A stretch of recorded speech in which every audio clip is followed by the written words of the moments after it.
Welcome to Newbury. I'm Darren Booker-Wilson. I'm the head chef here. I'm going to show you how to cook the perfect Christmas roast. We're going to start off with great produce, which is locally reared turkey. What we've done here to make it a little bit simpler for everybody is we have deconstructed the turkey so we can make our lovely gravy, our stock, our turkey crown and our turkey legs. Reason being is so we get an even cook across, we get a lot of flavour inside the legs, and again, as I say, we're not wasting anything at all. You tend to have on Christmas Day a lot of the bird left, so we are going to use absolutely everything. So first of all, I'm going to start off with a turkey, nice turkey crown, chicken wing, the wings on there, and I'd say the legs. We are going to start off with by putting some streaky bacon over the turkey to keep the moisture and also add flavour to the turkey. So there you go, we have the turkey nicely dressed and then all that lovely flavour.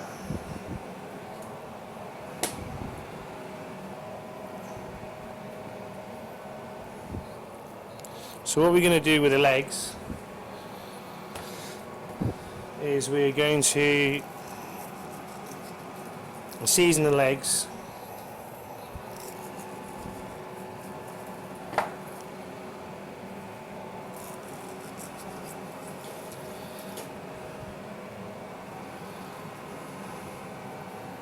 and then use them on the base of the turkey .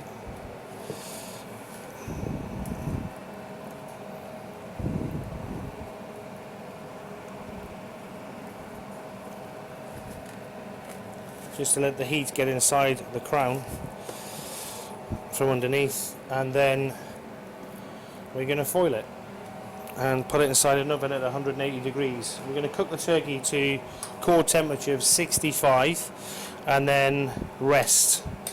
The reason being 65 is it'll continue cooking, so we'll cook the turkey to around about 55 to 60, take off the bacon and then baste with the existing juices inside there and a lot of butter.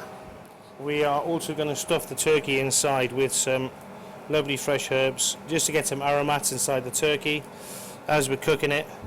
And now we are going to start on the stock. Like I said before, wastage is minimum, flavour is maximum. So we're going to start off with these, the carcasses, and they're going to go inside a nice hot pan.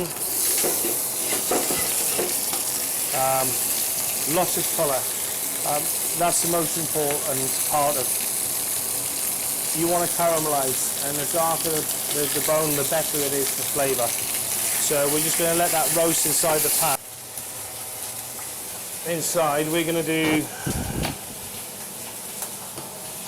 a classic mirepoix. So we want to try and get a little bit of sweetness inside the gravy. So we're going to add some onion, celery, carrot and fresh herbs.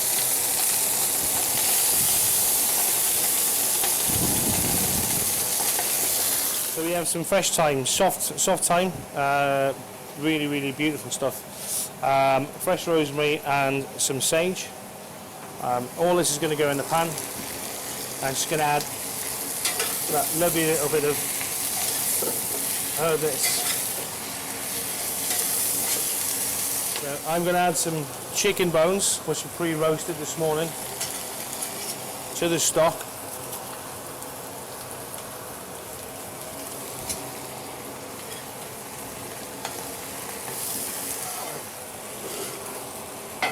So for the sage stuffing, we have quality sausage meat. You can get that from your local butcher. You're just asking for a tube of sausage meat, and they're giving us what they make their stuffing from, sausages, everything. We'll nicely season it. We use Maldon sea salt here, so I just think it's a lot less harsher than what it is, and a good, really good pinch of pepper, because there's nothing nicer than a nice little spicy stuffing with your Christmas dinner. So to the pan, you've got your onions.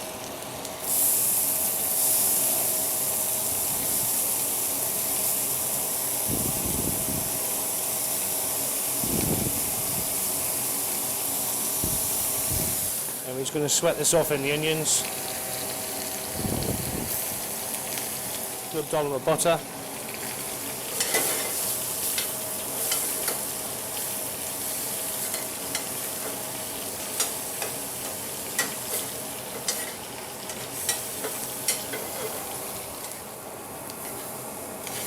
And you want to be able to add a tiny bit of caramelization to them once all the moisture is starting to come out of the onions.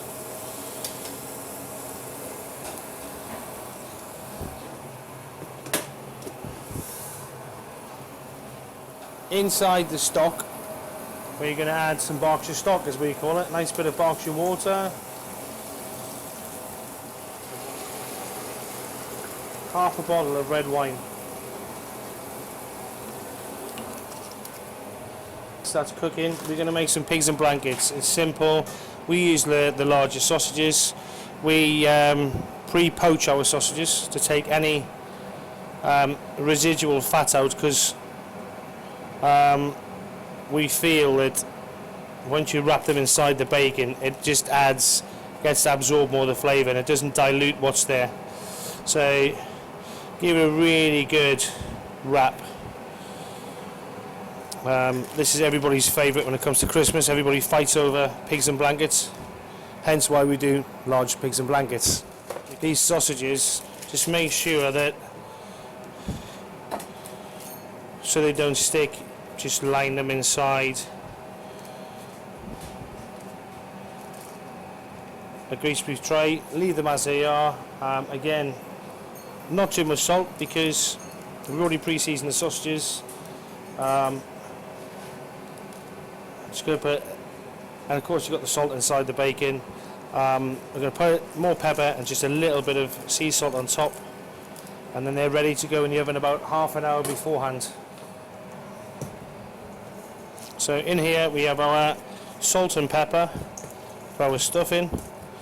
Note again, no breadcrumbs. We're trying at the Newbury, we try and make sure that most of our food is gluten-free. So there you go, the onions just starting to colour now. There's no moisture left inside the onions. All the moisture's left it now, so we're just frying in natural juices, and of course the butter that was there. We just want a little bit of caramel flavour on it, not too much.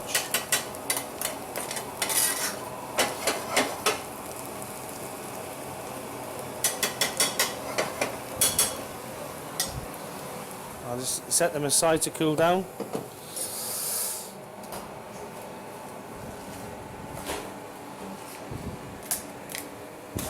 Red cabbage, very unstable on chopping boards. It's a round object.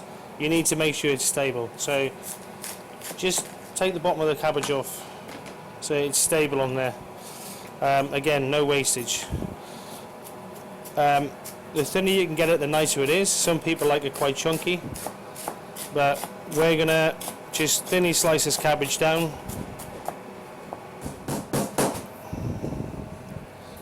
Same with the cinnamon.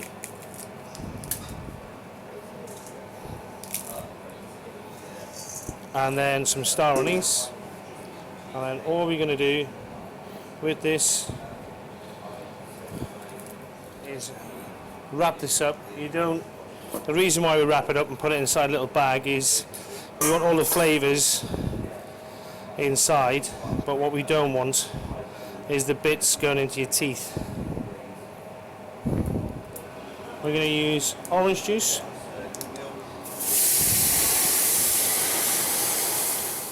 The remainder of our red wine.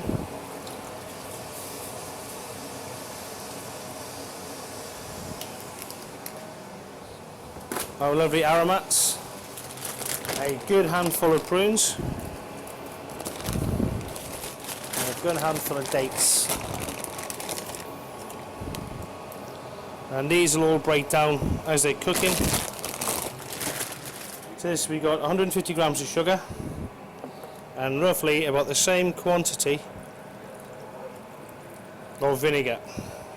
Add this, gives it a lovely sweet and sour effect to our cabbage, or braised red cabbage. And then chef's favourite tipple at Christmas, a nice bit of red currant jelly, 2 nice spoonfuls,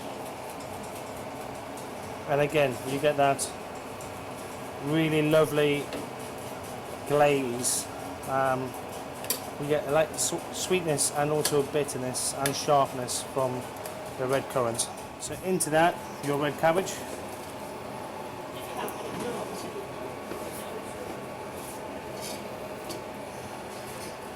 And this will take approximately a couple of hours to break down. You can add any sun-dried fruit to this. Apricots is good, cranberries, raisins, sultanas.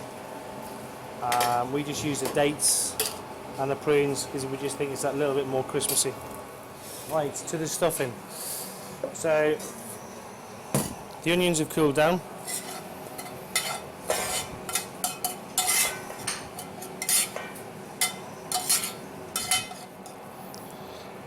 Now, I'd say a good golf ball size is a good stuffing portion.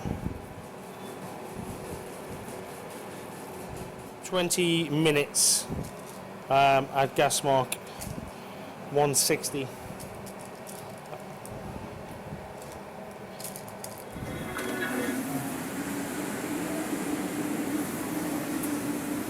We've got our lovely Maris Piper, really good, a good potato, a good red like a Rooster or a good Maris, perfect roasted potato. So in there we've got, because it's grown underground, it's always in cold water brought to the boil, never in the boil. Anything above the ground in boiling water, anything below the ground in cold water and brought to the boil.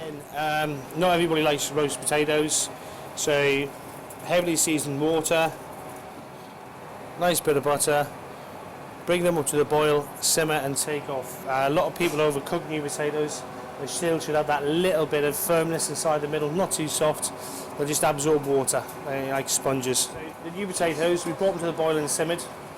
They are almost there. So what I'm going to do is, I'm going to take these potatoes off and let them naturally sit inside the natural heat. Carrots, we add orange juice, star anise, black cardamom in the pods. And again, it's all about extracting flavours as much as you can. Fresh carrots, don't peel them, leave them as they are. Chantilly carrots.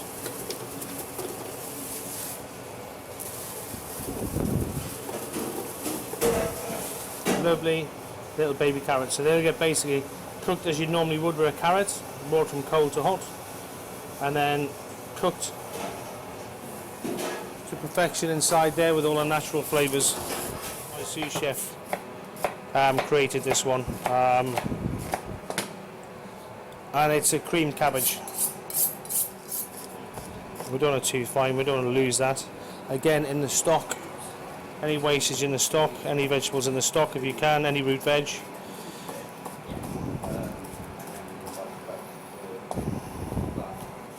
So what we're going to do is, with the onions, the garlic and the thyme sweated off, we're going to add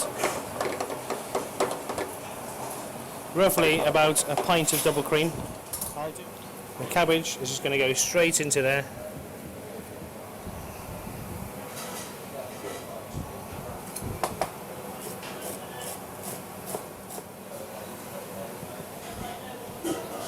We're going to add a little bit more cream to this as we reduce it down a little bit. And this is going to sit on the stove, and you're going to cook it out just till it's nice and soft.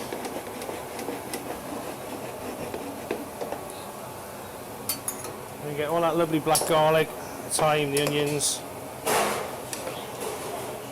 right the way through it. It's a lovely cream cabbage.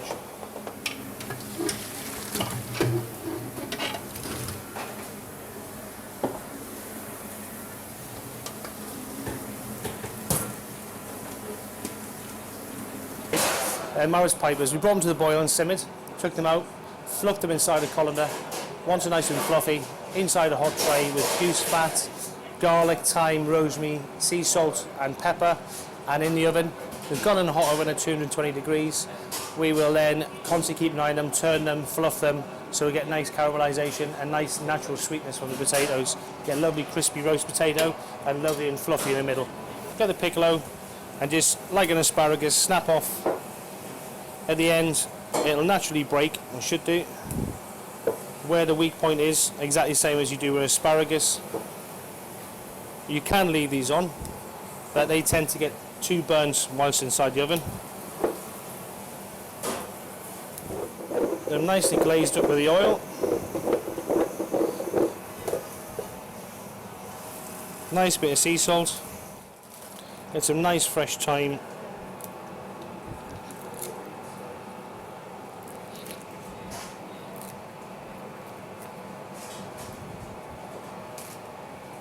And a nice glaze of runny honey.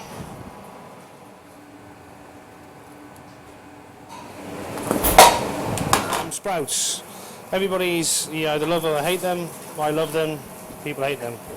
Easiest way to prepare a sprout: take the bottom off, take off the existing, and it's a chef's nightmare when you stand there at Christmas and you have to stand there and cross all the sprouts. Don't throw the leaves away, because you can saute the leaves and use them for a bubble and squeak.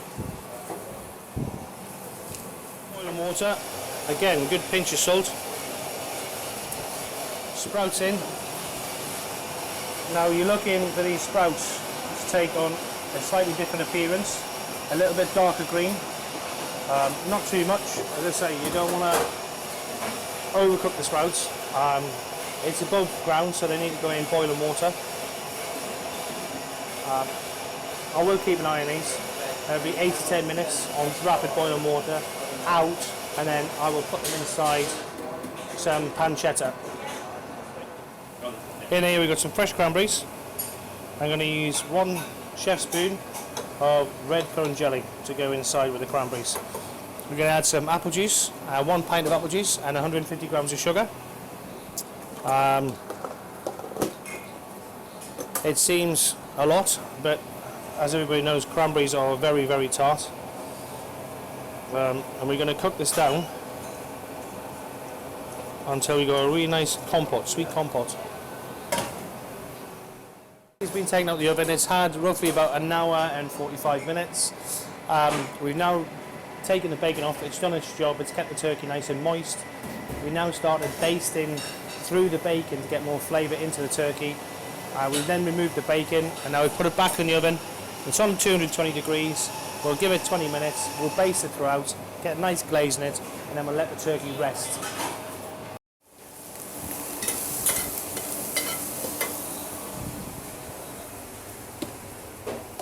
It's very important that you've got this lovely bacon. Again, there's no reason why you can't use that in your Christmas dinner.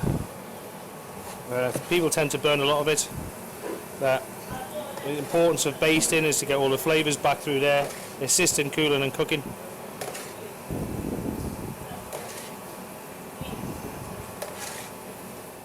There's a lot of fat inside the pancetta, so we want a nice dry pan, and we want to bring out the natural fat of the pancetta. I'll add some fresh chestnuts to the pancetta, and then toss the sprouts inside a nice bit of glaze. My lovely assistant here, Zeb. We're going to pour the stock off through chinois.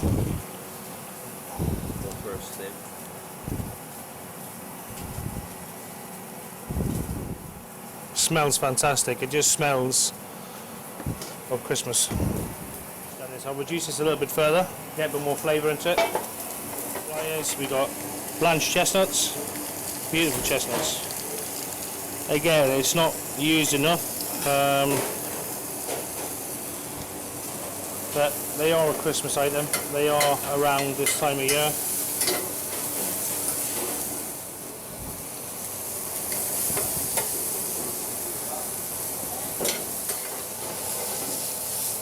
Chestnuts, pancetta. Again, I won't season these until I've got the flavour inside. We've got smokiness. Stunning.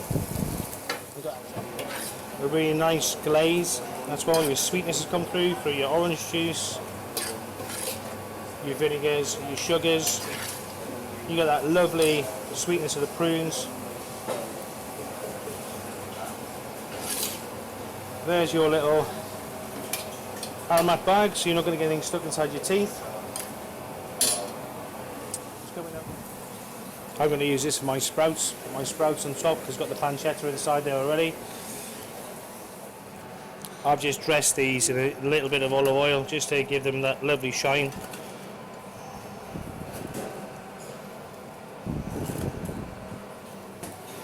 we've got our lovely sprouts.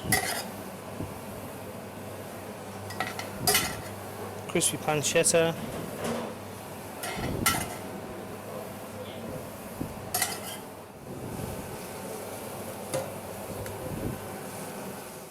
So you have our lovely braised red cabbage. Sweet and sour flavours.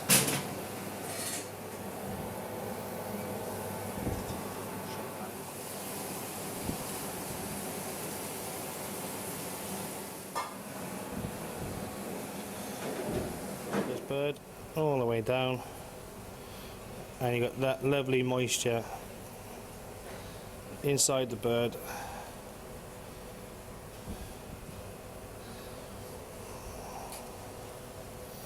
You can see all the juices just flowing just down the base of it. It's just running down.